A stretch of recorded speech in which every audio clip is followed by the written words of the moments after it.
하나님의 지혜는 적극적으로 무엇을 하라는 면도 있지만 무엇이 위험하고 어떤 것이 해로운지 알고 피하라는 면도 있습니다. 지혜자가 피해야 할 것이 무엇입니까? 첫째, 미련한 자에게 영예를 주지 말라. 1절에서 11절입니다. 자, 이 부분은 이제 미련한 자, 지혜 없는 자에게 금지해야 할 것을 보여줍니다. 자, 미련한 자에게는 영예가 적당하지 않습니다. 영예, 즉 높은 관직이나 큰 영향력을 행사하는 권력자인데 이것을 세우는 이유가 사회와 국가를 효율적으로 운영하기 위해서입니다. 예를 들어서 다윗도 그 영예로운 사람들을 세웠습니다.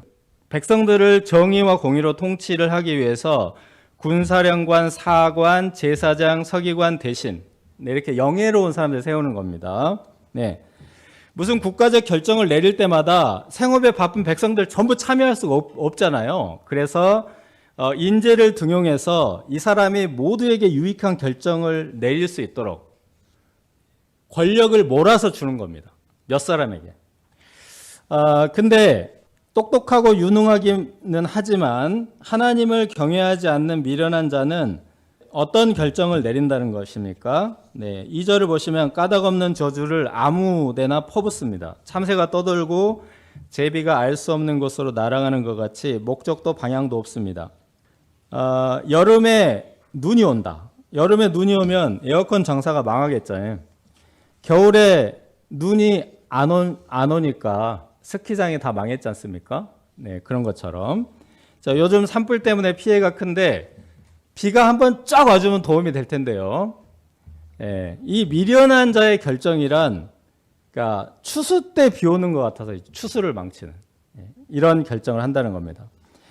말은 채찍으로 나귀는 재갈을 물려서 행동을 통제합니다. 네, 말이 엄청나게 빨리 달리는 능력이 있습니다. 나귀는 굉장히 많은 짐을 실어서 나르는 능력이 있습니다. 그런데 능력은 출중하지만 이 말과 나귀가 어디로 가야 될지 언제 가야 될지 모른단 말이에요. 그래서 어떻게 합니까? 재갈과 채찍으로 다스린다는 겁니다.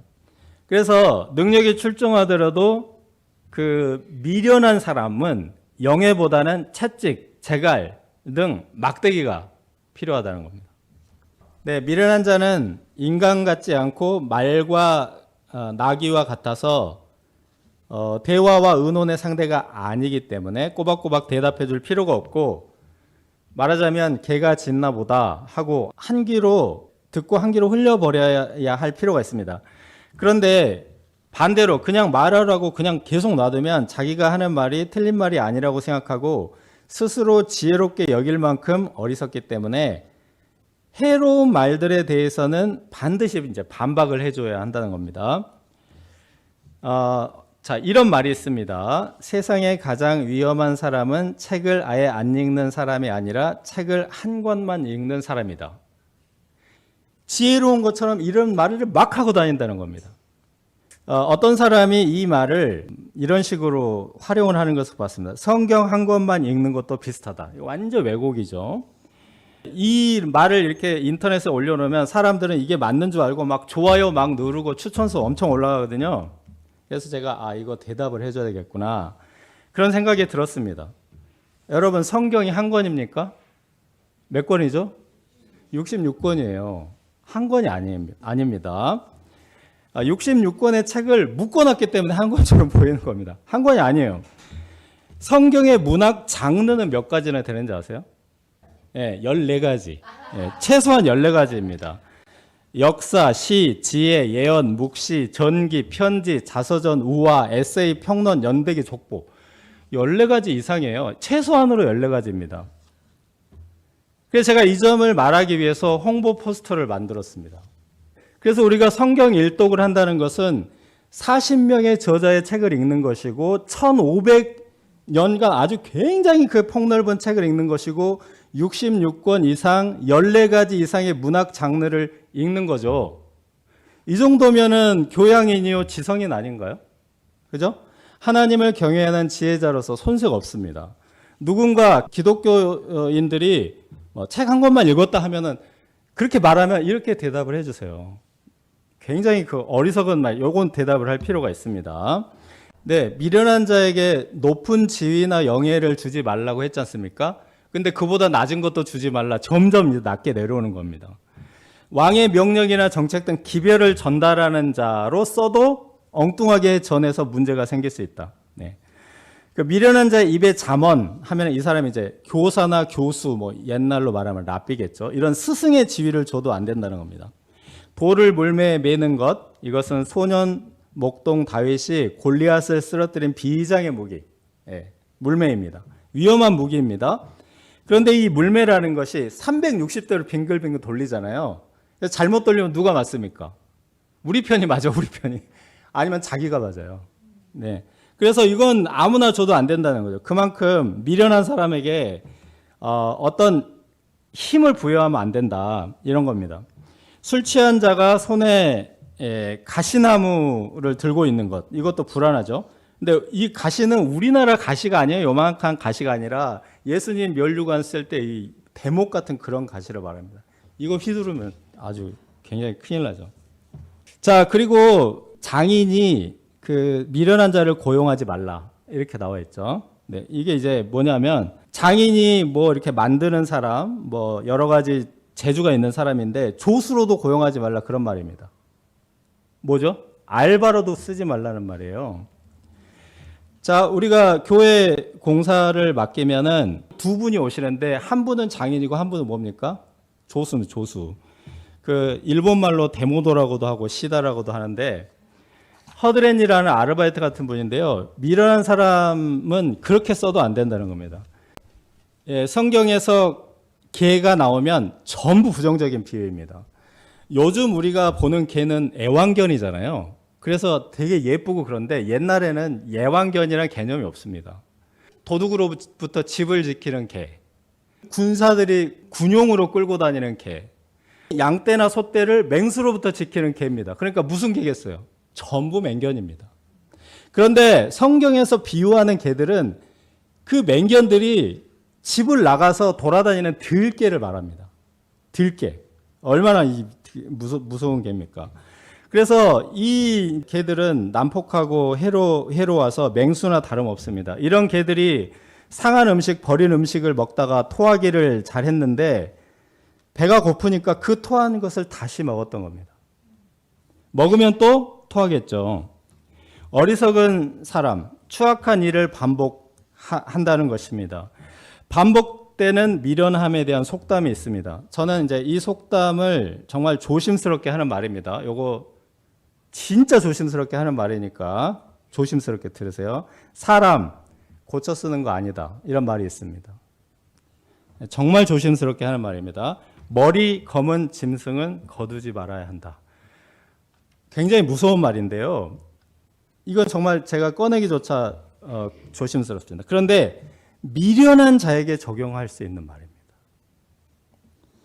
장인 어르신께서 건설 현장에서 평생 일하셨는데 보니까 늘 함께 다니는 팀끼리 승합차를 타고 늘 함께 다니는 것을 봤습니다. 왜냐하면 문제를 일으키지 않는 검증된 사람들만 다니는 거예요. 절대로 아무나 쓰지 않습니다.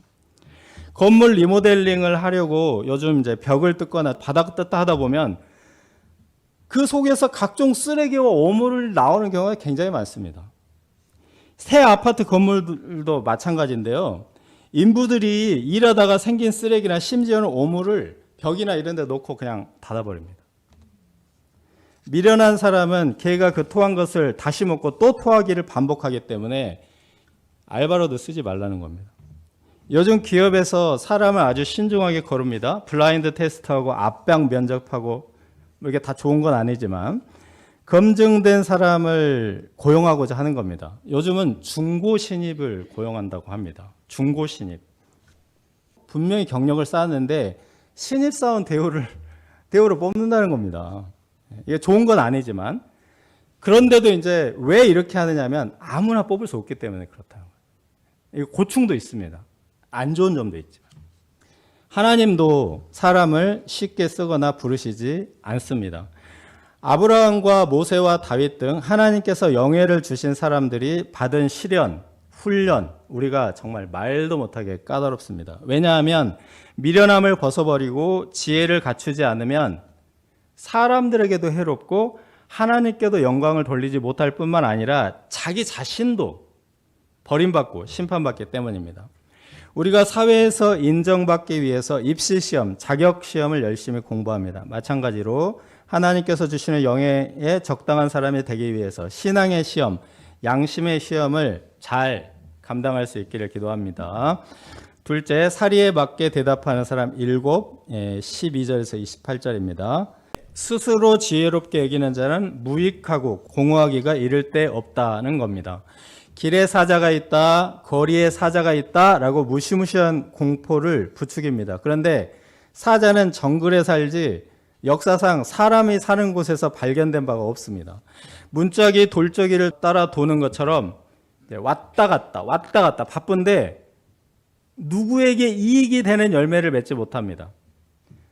심지어는 남이 땀 흘려서 일하여 밥상을 차려다 줘도 떠먹지도 않을 정도로 아니라고 미련합니다.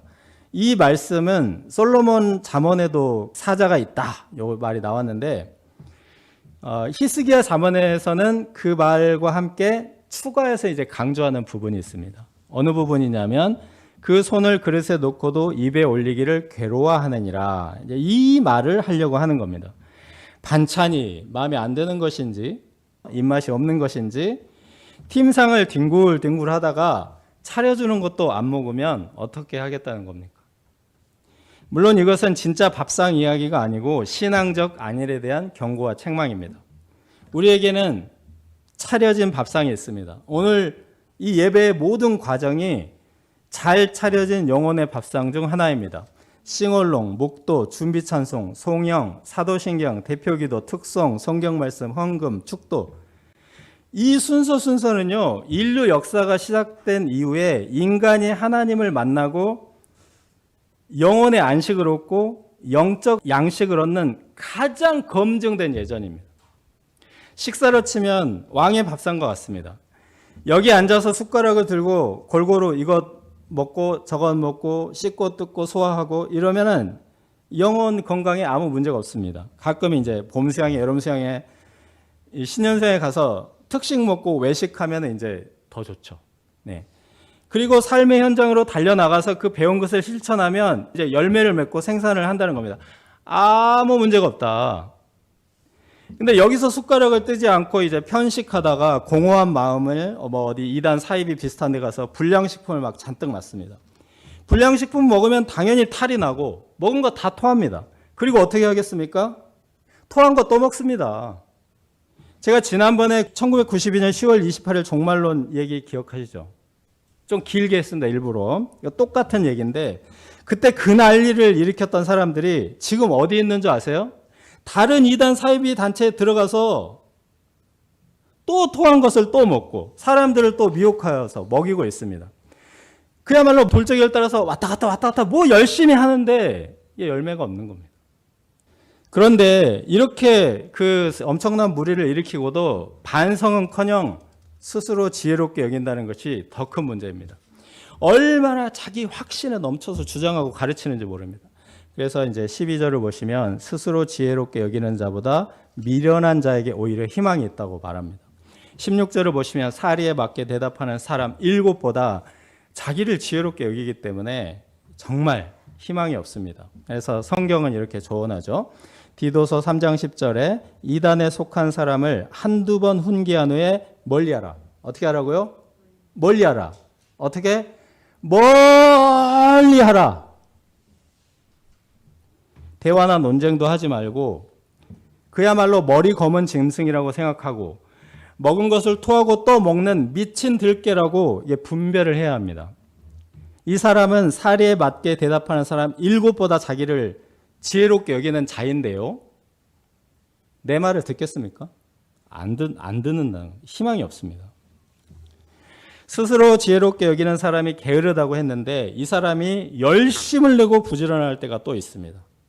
남의 일에 간섭하고 다툼을 부추기는 일입니다. 그냥 지나가다가 자기와 상관없는 다툼에 간섭합니다. 횃불을 던지고 막 화살을 쏘는 그런 언행으로 사람을 죽이는 것과 다름없는 미친 짓을 하는 것입니다.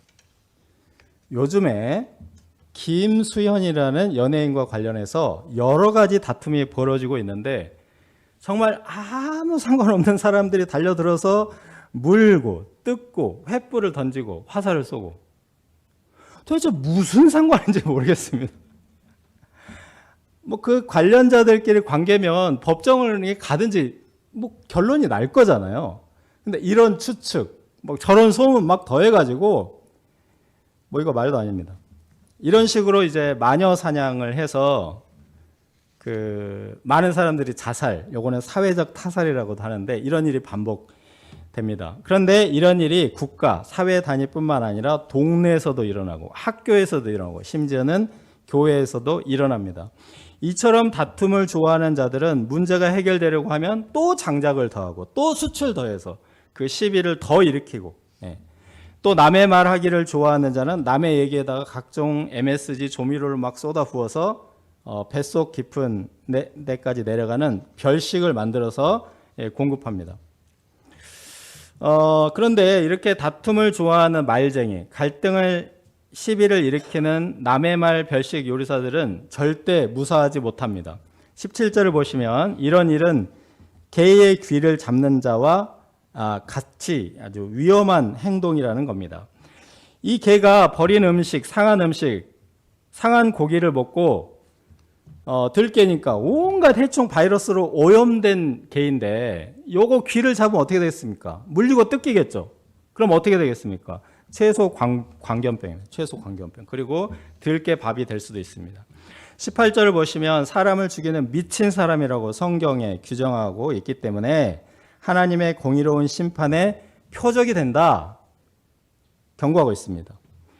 맨 인 블랙박스라는 TV 프로그램이 있는데요. 블랙박스에 찍힌 것으로 편성되는 이제 프로그램입니다. 거기서 굉장히 이상한 사건인데 어떤 사람이 이제 승용차로 좁은 골목을 지나가다가 행인의 손을 살짝 부딪혔습니다.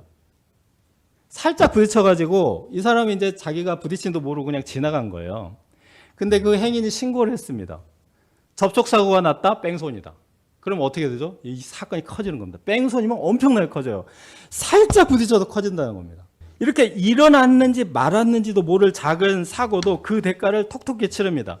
그런데 막 남의 일에 끼어들어서 다툼을 부추기고 말을 만들어서 시비를 일으키고 횃불 던지고 화살 쏘고 이 죽이는 미친 일은 이거는 무사할 거라고 생각하면 안 된다는 겁니다. 떠도는 소문만 듣고 제가 어떤 분에 대해서 굉장히 나쁜 인상을 가지고 있었습니다. 이제 어느 날 제가 이제 수양회에서 둘씩 기도하라고 하니까 옆에 앉아 있는 분과 기도 제목을 나누고 기도를 했습니다. 기도하고 어떻게 하죠? 같이 이제 밥 먹으러 갔습니다. 같이 밥도 먹고 커피도 마시고 대화하고. 그냥 평범한 분이고 신앙적으로는 정말 훌륭한 분이죠. 근데 제가 알고 보니까 나쁜 소문으로 듣던 그분이었습니다. 너무 충격을 받았습니다. 내가 소문 듣고 굉장히 잘못 생각했구나. 누군가 이 별식 요리사가 있었던 겁니다. 진짜 아무것도 아닌 일을 가지고 그 사람을 죽일 수도 있는 그런 말을 만들어낼 수 있다. 누군가에게 화살을 쏘고 횃불을 던져 죽이는 일에 공범이 될 수 있으니 정말 조심해야 합니다. 23절에서 28절은 이런 자들에 대한 하나님의 공의로운 심판을 경고합니다. 네, 겉은 값비싼 은치를 했지만 속은 값싼 토기와 같은 그런 것입니다. 속에 속임이 있는데 7가지 가증한 것이 바글바글합니다. 그런데 겉은 아주 값비싼 은처럼 보입니다. 그들은 결국 자기가 판 함정에 자기가 빠질 것이고 남을 해치려고 굴린 돌에 자기가 치일 것입니다. 아무리 속으로 미움을 감추어도 하나님께서 그 악을 회중 앞에 드러내시고 패망하게 하십니다. 고독사 발생 3,378명, 그 다음에 자살 13,000에서 내려오지 않고, 그 다음에 이거 산업재해인데요. 죽는 사람 한 2,000명 정도 되는 것 같아요. 근데 이제 크게 다치는 사람들이 13만, 이거 엄청납니다. 네, 그 다음에 요거는 이제 교통사고 사망자인데 지금 교통사고는 굉장히 줄어들고 있습니다. 속도가 50으로 줄고 30으로 막 줄고 이래가지고 굉장히 줄어들고 있습니다. 네, 그 다음에 근데 주요 사망 원인이 질병인데 암과 자살, 이것도 정말 굉장히 심각한 문제인 것 같습니다. 이런 비극들이 왜 일어나지 싶은 이런 일들이 하나님의 공의의 심판의 일면일 수도 있다, 이런 생각이 듭니다. 여기서 사리에 맞게 대답하는 사람 7이라는 우리가 이 단어가 눈에 띕니다. 말쟁이나 다툼을 좋아하는 자들의 그 말은 사리에 맞지 않습니다. 근데 지어내는 말들이죠. 그런 사람이 아니라 우리가 들어야 할 말은 사리에 맞게 대답하는 사람 7입니다. 그런 사람들이 적은 것도 아니고 7명이나 있습니다. 7명이 사리에 맞게 말하기 때문에 거의 진실이나 진리에 가깝기도 합니다. 이 사리에 맞게 대답하는 사람 7이라는 말은 고대 이제 왕국이나 제국에서 왕과 황제에게 자문하는 지혜자들을 말합니다. 그러니까 이런 사람들은 국가의 명운이 걸려있고 또 자신의 영예도 걸려있기 때문에 지혜를 총동원하여 사리에 맞는 말을 하고자 한다는 것입니다. 하나님께서 이런 사람들을 사용하셨습니다. 그래서 에스라에도 하나님께서 사용하신 그 예가 나와 있고 에스더에도 이제 그 예가 나와 있는 것입니다. 이제 이 에스더에 나오는 왕은 영화 300에 나오는 크세르크세스인데 아하스웨로죠. 그 왕의 왕비 와스디가 문제를 일으켰습니다. 이때 이 7 자문관의 의견을 듣고 그 다음 절차를 진행합니다. 그리고 누가 세워지죠? 에스더가 세워집니다. 그러니까 하나님께서 이 7 자문관을 통해서 하나님의 뜻을 이루시는 것입니다. 이 에스더가 학살을 당할 뻔했던 유다 백성들을 구원합니다. 오히려 유다 백성을 학살하고자 했던 자들이 학살을 당함으로 자기가 판 함정에 빠졌고 자기가 굴린 돌에 치였습니다. 또 에스라의 7 자문관은 이제 그들의 의견대로 학사 에스라를 예루살렘에 파견함으로써 하나님의 뜻을 이루는 것입니다. 하나님께서 학사 에스라를 통해 이스라엘의 신앙을 부흥하고 재건하셨습니다. 이처럼 7 자문관들은 하나님의 뜻을 이루는 그 말을 하는 자들이기도 합니다.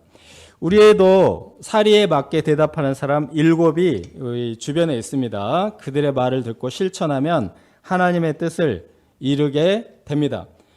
그러므로 우리가 마음과 귀를 열어야 합니다. 그리고 기본적으로 우리 스스로 지혜 있다고 말하지 말고 어떻게 해야 합니까? 나는 잘 모른다 라고 말하는 것이 굉장히 지혜로운 것입니다. 암흑물질, 암흑에너지라는 이제 말이 있는데요. 이 학자들이 이 우주의 구성 요소를 막 이렇게 보니까 5% 정도는 보이기도 하고 알겠어. 이 물질이 뭔지. 근데 95%는 모른다는 겁니다. 이 암흑이란 말이 모른다는 말이거든요. 물질이 있는데 몰라. 어떻게 생겼는지. 에너지가 있는데 몰라요. 그러니까 사리에 맞게 말하는 과학자들이라 보니까 우리가 모르니까 암흑이라고 하자. 이렇게. 일생 학문에만 골몰하는 과학자들도 모르는 것은 모른다 라고 말합니다. 근데 우리가 아는 게 얼마나 된다고. 나는 다 알아. 누가 말하면 안 들을 거야. 이거 안 됩니다. 우리가 모른다고 말하는 것이 지혜롭습니다. 하나님의 말씀을 말하는 자들, 꼭 신자가 아니더라도 사리에 맞게 말하는 사람들의 말을 듣는 것이 지혜입니다.